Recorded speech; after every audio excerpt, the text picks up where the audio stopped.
Mesdames et messieurs, bonjour, bienvenue à une émission qui nous parle de chiens. Je reçois Jessica Gagnon. Jessica, là tu vois, c'est une émission où on s'appelle Le monde canin de Jessica. Tu vas nous parler de chiens, mais avant, je veux te connaître. Alors, qui est Jessica Gagnon? Hey, salut, enchantée. C'est vraiment un grand plaisir pour moi là, d'être avec vous aujourd'hui. En fait, moi, c'est ça. Pour ceux qui ne me connaissent pas, je m'appelle Jessica Gagnon. Je suis intervenante en comportement canin depuis 2016. En fait, moi, j'ai toujours été une grande passionnée des chiens, de tous les animaux, de tout ce qui est aussi qui touche au monde animal. Donc, depuis que je suis toute jeune, je suis native, en fait, de l'Abitibi-Témiscamingue, plus précisément de Saint-Mathieu. J'ai toujours vécu sur une grande terre où on avait vraiment la liberté de pouvoir vraiment socialiser avec les animaux, d'interagir avec la nature. Donc, je pense que ça vient de là, ma grande passion. J'ai commencé, en fait, ma formation d'intervenante en comportement canin en 2016. OK. Je suis allée suivre, en fait, la formation qui s'appelle à l'École des intervenants canins du Québec, qui est une formation très complète de 280 heures. J'ai adoré cette formation-là parce que c'est une formation où on mise vraiment sur... En fait, on a une partie théorique et après ça, on va vraiment aussi aller pratiquer ce qu'on a appris là, dans la matinée avec les chiens. Donc, eux, ce qui est vraiment intéressant, c'est qu'ils prennent des chiens dans des refuges qui ont la difficulté à se faire adopter parce qu'ils ont certaines problématiques et on va vraiment, dans le fond, les travailler. On va vraiment apprendre avec eux. Donc, c'est vraiment super le fun de pouvoir appliquer ce qu'on voit du côté technique. Puis, ce qui est super intéressant aussi, c'est de voir l'évolution des chiens à travers ça. Puis, à la fin, on va vraiment leur trouver une famille qui est adaptée à eux. Donc, c'est vraiment intéressant. Suite à ça... Mais avant, là, avant de procéder à ton parcours, moi, j'aimerais ça savoir, t'as eu des chiens toute ta vie? Oui, en fait, j'ai eu... depuis que je suis toute jeune, mes parents ont toujours eu des chiens. C'est des grands passionnés, eux aussi. Donc, j'en ai eu plusieurs là, quand j'étais un petit peu plus jeune, que je me souviens pas nécessairement parce qu'évidemment, j'étais trop jeune. À partir de, peut-être, je pense, 5-6 ans, là, d'où que je me rappelle, j'ai eu Lassie et Floppy. C'était deux chiens OK. là, qui étaient mélangés. Donc, je pense que c'était Labrador, Dalmatien. Ça a été des super bons chiens que j'ai eu jusqu'à presque 18 ans de vie pour eux. Donc, ils ont vraiment partagé notre quotidien. Puis c'est vraiment avec eux que j'ai pu aussi apprendre. Ce qui est intéressant, c'est qu'eux, ils vivaient vraiment en liberté sur notre grande terre. Donc, j'ai vraiment pu les voir socialiser, tu sais, vraiment dans leur naturel. Fait que ça m'a toujours intéressée. Je passais des longues heures à juste les observer à l'extérieur, socialiser ensemble, OK. socialiser avec leur environnement. Donc, c'était vraiment, je pense que ma passion est vraiment partie de là. Suite à ça, j'ai eu plusieurs, pas énormément de chiens non plus, mais j'ai eu quelques chiens. Donc, j'ai eu Zora, qui a été vraiment l'initiatrice, je crois, dans tout ça. C'est ma berger, c'est elle qu'on peut retrouver aussi sur Ah oui, OK, mon ouais. logo principal. Donc, elle s'appelle Zora. Elle a 10 ans et demi présentement. Donc, celle-là, je l'ai eue justement à 18 ans. J'en ai maintenant là, 29. Elle va avoir bientôt 11 ans. Donc, Ah pour oui. moi, là, c'est vraiment là, ma grande complice. C'est à partir d'elle que tout est parti. Par la suite, j'ai eu d'autres chiens. Certains, quand je me suis séparée, c'est, exemple, mon ex qui l'a gardé. J'en ai un autre, là, Snoopy, qu'on peut voir aussi également sur mes logos, qui est décédé. Et suite à cela, j'ai eu aussi Milo, qui est mon teckel présentement, qui a 3 ans. Donc, c'est vraiment là, mes partenaires de vie présentement. Zora, couche. Couche. Tu veux pas être avec la caméra?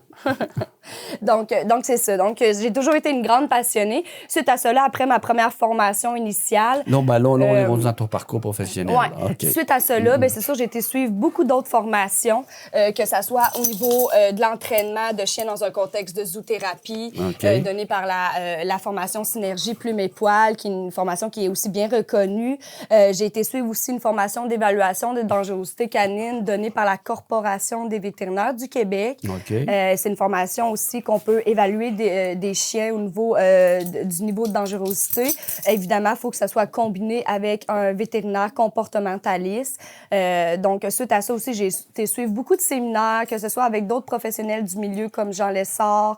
Je suis allée suivre aussi d'autres formations, que ce soit en ligne avec Demain de maître, qui est maintenant rendu Évolution canine, avec ASCA aussi, qui est une autre école de formation.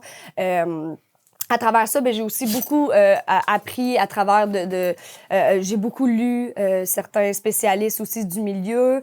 Donc, pour moi, c'est vraiment important de suivre de la formation continue, de me perfectionner à ce niveau-là parce que, évidemment, c'est un monde qu'on connaît qui est en effervescence, tout ce qui est le monde animal, tout ce qui est la science comportementale. Donc, pour moi, c'est vraiment important, tu sais, justement, de continuer à me perfectionner parce que, justement, les techniques évoluent, les techniques changent. Donc, pour moi, c'est vraiment important, justement, de pouvoir là, rester à jour là-dedans. Donc, c'est super intéressant là, de... Milo, viens ici. Couche-toi. C'est super intéressant, là, c'est ça, de continuer à me perfectionner. Puis moi, c'est vraiment très important pour moi. Là. Suite à cela aussi, c'est sûr que j'ai eu une passion canine là, quand à mon ancienne maison que j'ai eu pendant presque 2 ans. Donc, ça m'a beaucoup familiarisé avec les chiens, les voir socialiser ensemble aussi, communiquer. Ça m'a beaucoup appris sur les chiens en général. J'ai eu aussi, évidemment, j'ai travaillé chez Dego, qui était une entreprise ici à Amos un certain temps. J'ai adoré aussi l'expérience. J'ai été promeneuse aux canines. Donc, j'ai promené beaucoup de chiens aussi là, pendant une certaine période de ma vie. Promener des chiens, tu veux dire, tu étais payé pour promener des chiens? Oui, exemple, des gens qui voulaient faire dépenser le surplus d'énergie de leur chien, soit qui travaillaient des longues heures, donc qui voulaient comme permettre à leur chien une sortie pour venir un peu comme séparer un peu leur temps là, d'absence. Donc, c'est quelque chose aussi que j'ai vraiment beaucoup aimé. Ça m'a permis, évidemment, de rentrer en contact avec beaucoup de chiens, de beaucoup de races, beaucoup de tempéraments, beaucoup d'énergie. Donc, je pense que ça me permet aussi de mieux me familiariser aussi, veux pas, avec l'individu en tant que tel. Donc, c'est un petit peu au niveau de mon bagage. C'est sûr que là, aussi, j'ai mon entreprise là, depuis justement 2016. Là, c'est quoi, toi, tes services, les services que tu offres dans ta petite entreprise? Là? Oui, en fait, moi, c'est ça. Ça s'appelle comment, déjà? Jessica Gagnon, intervenante canin. OK. Donc, vraiment, j'y allais simple avec mon nom. Moi, en fait, j'ai vraiment des services de consultation, soit à domicile ou par vidéoconférence. J'offre mes services, je dirais, à travers le Québec, plus précisément, évidemment, dans ma région, soit en Abitibi-Témiscamingue.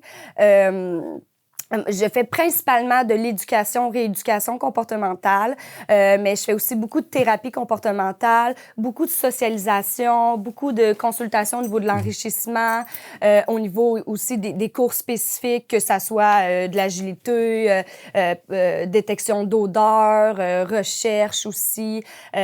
Donc, puis je me spécialise évidemment aussi en prévention de morsures, sensibilisation au comportement canin. Donc, c'est un petit peu sur quoi va toucher un petit peu là aussi les podcasts, mais c'est vraiment un petit peu mon dada aussi à ce niveau-là. Là. Mais les comportements canins, comment je dirais ça?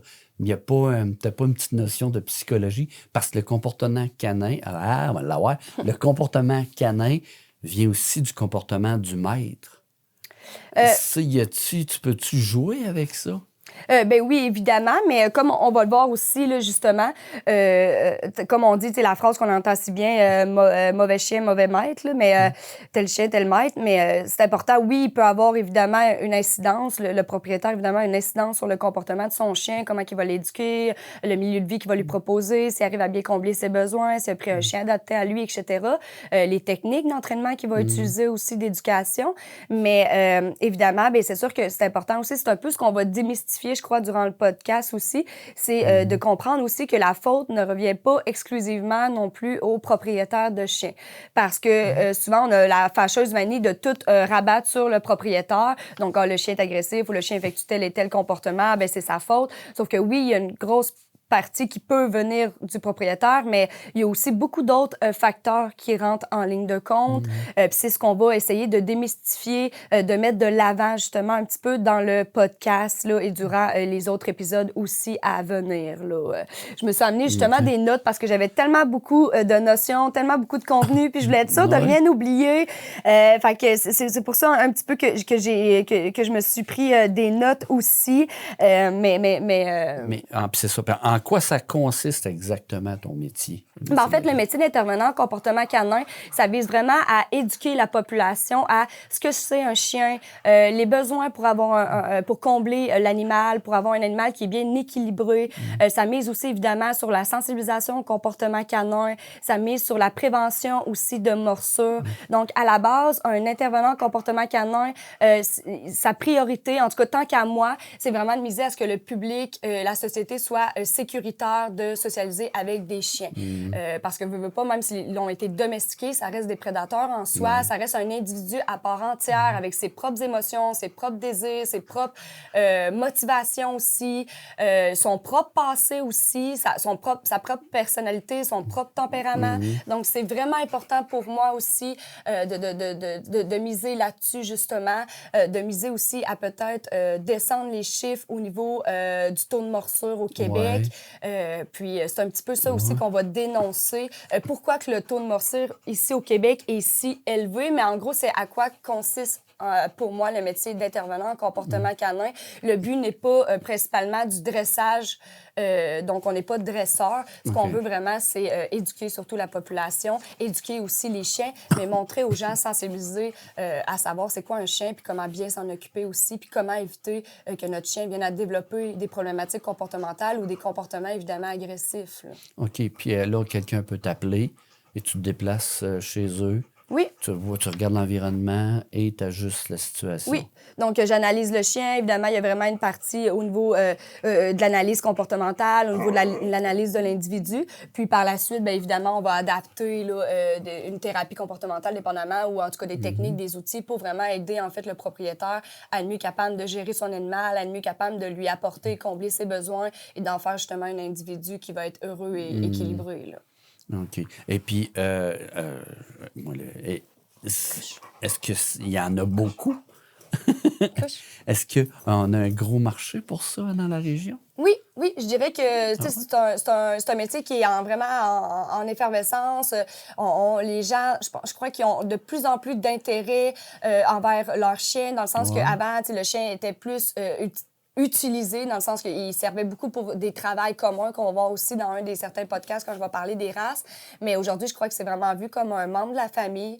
Donc, d'où l'importance, je crois que les gens maintenant se soucient du bien-être de leur animal, se soucient d'avoir un animal qui est heureux, qui est bien équilibré. Les gens veulent aussi plus l'apporter, en fait, l'introduire dans leur milieu de vie, l'introduire dans leur vie. Donc, je pense que plus ça va aller, plus évidemment, oui, notre métier est en demande parce que les gens sont vraiment plus conscients des besoins de leur chien et veulent avoir un animal, en fait, qui est heureux, là, puis qui est bien, là. Ça, est-ce que le métier, ce métier-là, est-ce qu'il y en a beaucoup dans la région? Ou... Dans la région, on est quelques-uns. On n'est pas beaucoup, mais c'est quand même, oui, là, plus ça va, plus il y a de formation à ce niveau-là, plus il y a de gens là, qui vont vers ce métier. OK. Et puis, c'est quoi ta vision de ce monde-là? C'est la sensibilisation?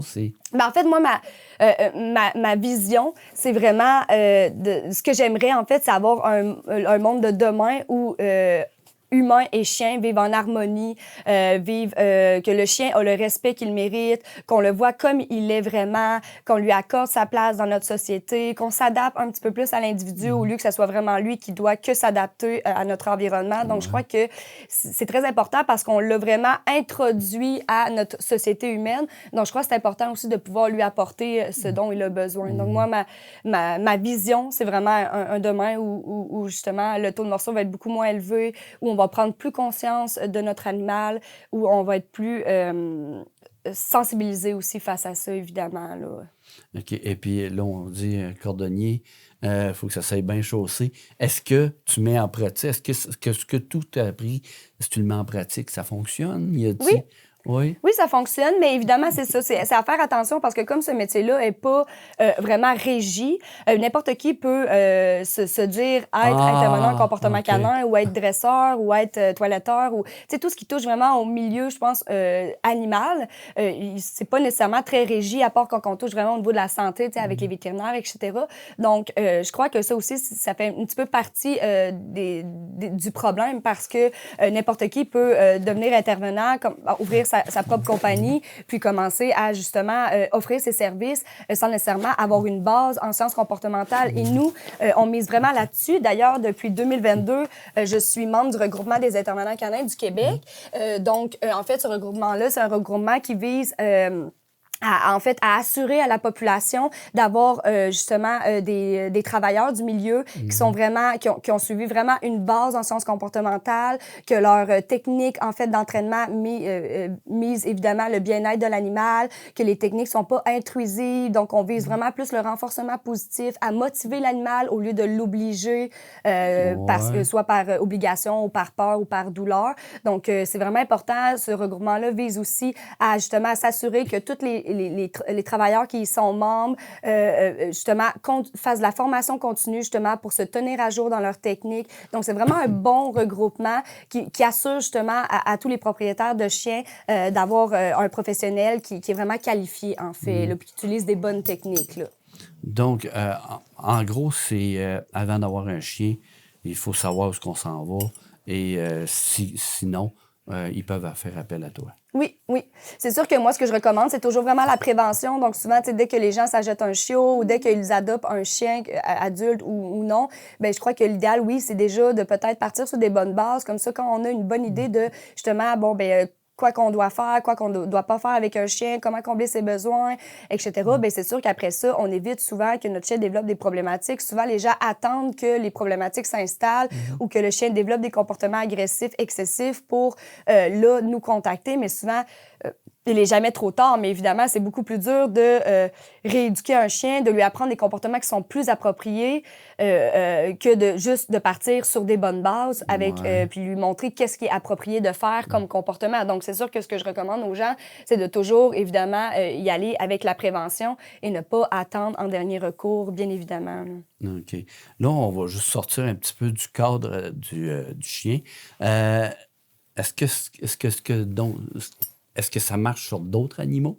Oui, oui, en fait, je dirais que tout ce qui est au niveau de l'entraînement animal, ça se ressemble beaucoup. Les techniques vont s'adapter parce qu'évidemment, l'animal n'est pas le même. Exemple, le chien vs le chat ou le cheval. Mais au niveau des techniques d'apprentissage, tout ce qui est conditionnement opérant, tout ce qui est conditionnement classique, même l'humain, on fonctionne de la même manière. Donc, souvent, quand je vais en consultation chez des professeurs ou quoi que ce soit qui sont propriétaires d'animal, bien souvent, ils me reviennent et me disent hey, « c'est les mêmes techniques que j'utilise avec mes élèves, ou etc., ou même avec mes enfants en tant que parents. » Donc, on va vraiment utiliser en fait les motivations de l'animal pour le motiver à apprendre. Donc, oui, évidemment, les motivations vont changer parce qu'un chien n'est pas motivé par les mêmes choses que, exemple, un chat ou quoi que ce soit. Mais au final, les techniques sont évidemment similaires et la base reste la même, oui, au niveau de l'apprentissage, au niveau du conditionnement aussi, etc. là.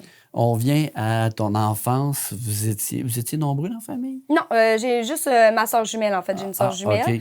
Justement, qui est zoothérapeute accréditée par la Corporation des zoothérapeutes du Québec. Donc, c'est avec elle, là, justement, que je suis allée chercher ma formation au niveau de l'entraînement de chiens dans un contexte de zoothérapie pour pouvoir entraîner ces animaux aussi, là, pour pouvoir l'aider, évidemment, dans son métier. Mais sinon, j'avais juste ma soeur jumelle, là, et OK, mes elle a la parents, même là. passion que toi.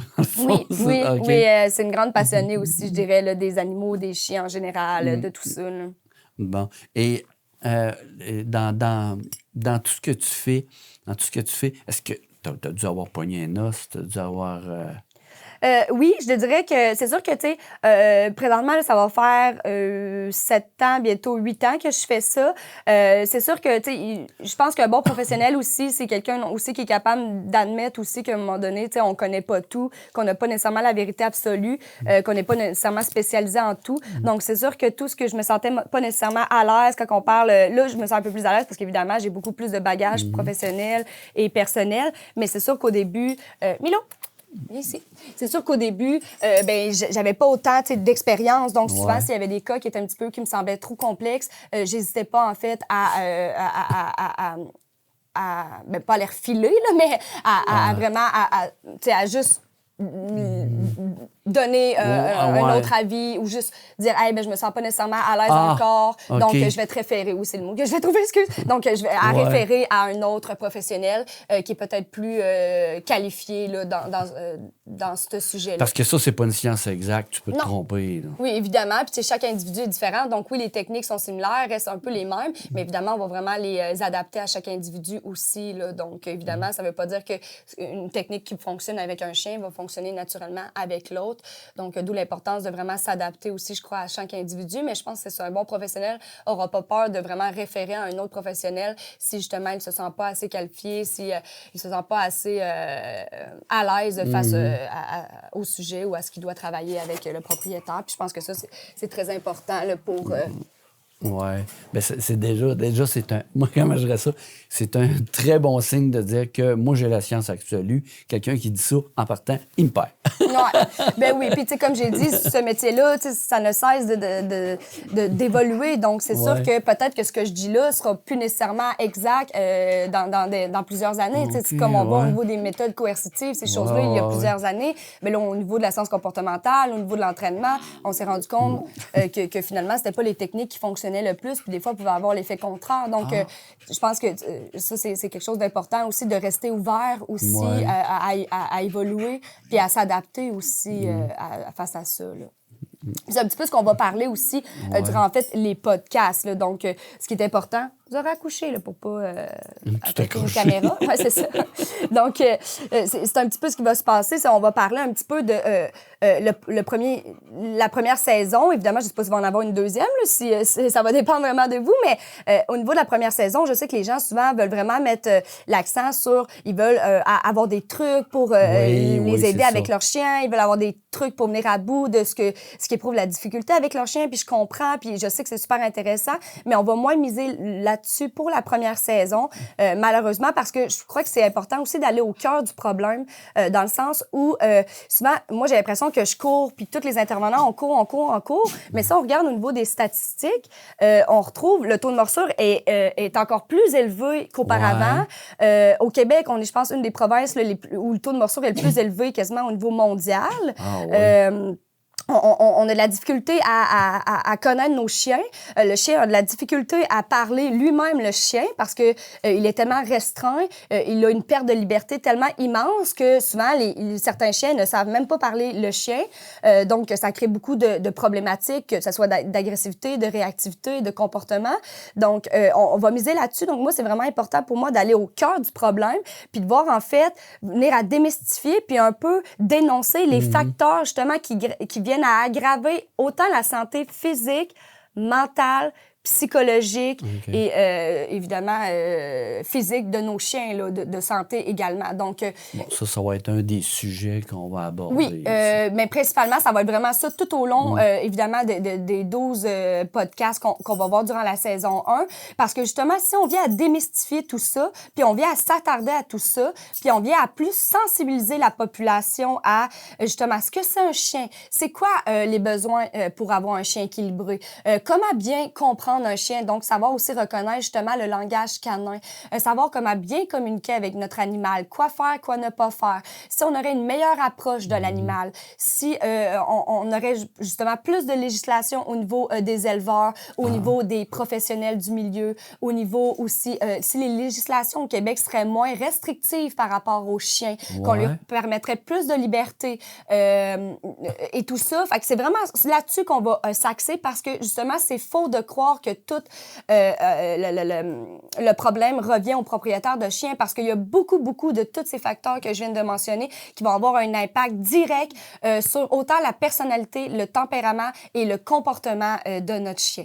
Donc, souvent, c'est sûr que tant qu'on misera pas là-dessus, tant qu'on n'éduquera pas la population à tous ces facteurs-là, tant que les choses ne changeront pas, on n'arrivera pas à avoir des chiens, justement, qui sont heureux et équilibrés et le taux de morsure et le taux d'incidence là-dedans et nos chiens vont de moins en moins savoir parler chien et développer encore plus, évidemment, de problématiques comportementales. D'ailleurs, il y a un podcast sur le sujet qu'on va en discuter, mais c'est important de comprendre que nos chiens n'ont pas de problématiques comportementales. Le chien, pour lui, tous ces comportements-là, c'est normal. En fait, ce qu'on remarque, c'est vraiment que le chien va éprouver plus de comportements agressifs et réactifs que ce qu'il devrait normalement en tant qu'individu de chien. Et ça, souvent, c'est causé par tous ces facteurs-là, bien évidemment.